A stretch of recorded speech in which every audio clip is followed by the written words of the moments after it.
Hi guys, and welcome back to my YouTube channel. My name is Vijeta, and today we shall be continuing with our lecture series. Today we were supposed to start with Pericles, Prince of Tyre, and now let us begin. So it is a Jacobean play, and there can be two sources of it. First one is like the Confessio Amantis, written in 1393 by John Gower, and then you have Lawrence Twine's prose version of Gower's tale, The Pattern of Painful Adventure. So, yeah, these two can be the sources of this play. And other than that, T.S. Eliot admired it as ultra dramatic. There is a doubt in the authorship, as it was not included in the first story of 1623, because there is a little bit of doubt regarding who wrote the play. And John Garr introduces each act with a prologue. So, yeah, this is a different play. John Garr is the narrator of this play as well, very important. Main characters are Pericles, Prince of Tyre, and I want to give a kind of a disclaimer also. This time we had this net exam where literature was not the center point of the paper. However, these things and these elements of literature are important for other exams as well. For instance, your GATE exam, even your state level PhD entrances, and other PhD entrances. So, this information will come in handy. Besides, one might say that in the December exam, it could be that it might be a more of a literature centered paper. One can't say anything. So, unless and until we get a syllabus, properly defined syllabus, it's best to study everything, which is the reason why I'm continuing with the lecture series. So, yeah, that is all. Now we should come to the main characters.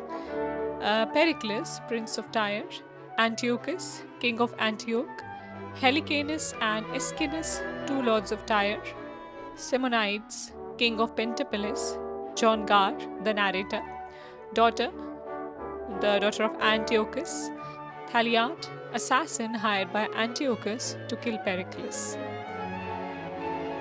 Cleon and Dionysa, governor of Tarsus and his wife, Simonides, king of Pentapolis and father of Thysa or Thysa. Cleon and Dionysa I have discussed. And Thysa, I think I missed her out. She is daughter of Simonides or Simonides, wife of Pericles and mother of Marina. Okay, that was a typo. Now we come to the point. Now the play opens in the court of Antiochus, king of Antioch, who has offered the hand of his beautiful daughter to any man who answers his puzzle, the riddles. But those who fail, they will die. So it's quite an extreme kind of an, um, you know, selection ceremony. It's like the bachelorette, but more things are at stake. Pericles, the young prince or the ruler of Tyre in Phoenicia, Lebanon, hears the riddle and instantly understands its meaning. The riddle is, I am not viper, yet I feed on mother's flesh, which did me breed. So that's the riddle. And the meaning of the riddle revealed Pericles that the king is in incestuous relationship with his daughter. The prince doesn't reveal the truth because if he revealed the truth, he would be killed, and if he doesn't reply, then also he will be killed. So Pericles asks for some more time to think about the riddle, and Antioch gives him 40 days before his death sentence. So you can see a very problematic theme here. The play has a very problematic theme, and let us see how it has been dealt with. Pericles is sure that Antiochus will want him dead for knowing the truth, so he flees back to Tyre. Antiochus sends an assassin, Thaliart, after him. After taking the advice of Helicanus, his counselor, Pericles decides to go to Tarsus to avoid Antiochus's attack, and there are two heirs in council. In Tarsus, there was King Cleon and his wife, Dionysa. Tarsus was suffering of mine, but Pericles gave him corn, and he saved the place, the kingdom. Soon Pericles gets a letter from Helicanus, who calls Pericles back to Tyre, and he sets off to Tyre. On the way, Pericles' ship is wrecked in a storm in Pentapolis. So now Pericles comes to know from the fishermen that Simonides' daughter Thaisa will be married to whoever wins a jousting or a conversation contest. Now Pericles enters the tournament and wins, and Pericles is married to Thaisa. In Tyre, Helicanus reveals that Antiochus and his daughter have been burnt to death by fire from the heaven. So, Pericles can return. Tyre's citizens want Helicanus to be crowned, but he desires to wait Pericles' return.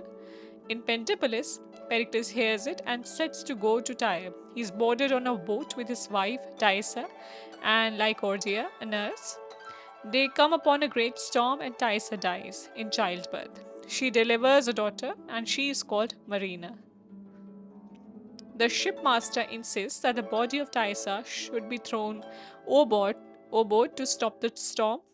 Thaisa's body is put in a chest which reaches Ephesus, and it is found by a generous doctor, Cerimon.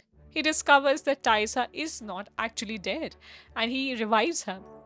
Now Pericles thinks that his daughter Marina won't survive the journey to Tyre, so he lands in Tarsus and gives over his child to Cleon and Dionysa. Pericles becomes the king of Tyre, and Thaisa becomes the priestess of goddess Diana, who is the goddess of chastity. Marina grows up, but Dionysa is jealous of Marina, who takes all the attention away from her own daughter, who is of a similar age. Now Dionysa asks Leonine to murder Marina, but at the last moment, pirates seize Marina and take her to Mytilene to sell her as a prostitute in a brothel run by Pander and Bod. Now Marina refuses to give up her honor despite many men who want to buy her virginity because she's a virgin. And Marina manages to convince the man who comes for her virginity, and soon she gets work of educating girls in a reputable house. So, Marina kind of gets out of that situation. Pericles goes on a trip to Tarsus to unite with his daughter, but Cleon and Dionysa tell him that she has died and show him the monument of Marina that they had built in order to erase their complicity in the matter. So, yeah, Cleon and Dionysa kind of become very cunning here. Now Pericles is distraught and sets off the seas again. Pericles reaches Mytilene. Helicanus asks Lysimachus that Pericles has not spoken in 3 months, and Lysimachus replies that he knows someone in the city who may be able to make him talk. So Helicanus kind of asks help from Lysimachus. Now Marina is brought to the ship for this purpose, where Pericles identifies her as his own daughter. Pericles and Marina are united. Now Pericles is exhausted and goes into a deep sleep. In his sleep, the goddess Diana tells him to go to her temple in Ephesus and tell of his experience. When he wakes up, he promises Marina to Lysimachus, and they set off for Ephesus. In Ephesus, Pericles tells a story in front of goddess Diana in the same temple in which Thaisa was the priestess. Thaisa realizes that Pericles is her lost husband, and Cerimon explains that she is Thaisa.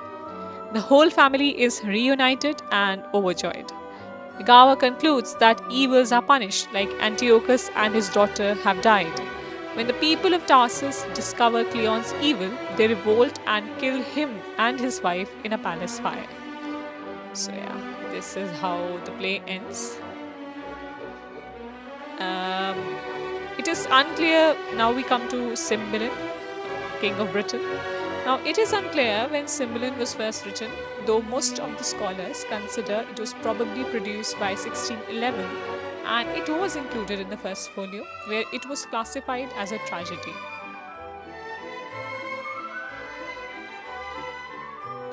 So yeah, we discuss this for one play, which is Pericles, King of Tyre, and it's quite an interesting play if you think about it.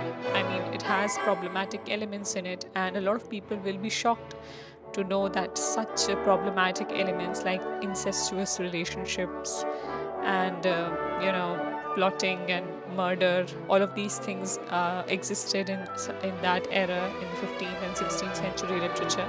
But I think mankind has been like this, and Shakespeare and John Gard and other poets and playwrights just did a very good job of displaying it, putting it forth. And this is how literature is. It is a rich source of understanding the many dimensions of human beings, which is the reason why it is important to read and reread and talk about such things. And it is very evident that these literatures have, in fact, um, put an impact on contemporary and pop media and culture, and even novels, other novels from other cultures. Similar themes have been used in a lot of literature. So, this is something that can be pondered about, written about, wrote articles about. I mean, the possibilities are endless. So, on this note, I will end my lecture here, and I hope you liked it. If you liked it, please give it a thumbs up, subscribe, and I will meet you all in the next video. Thank you.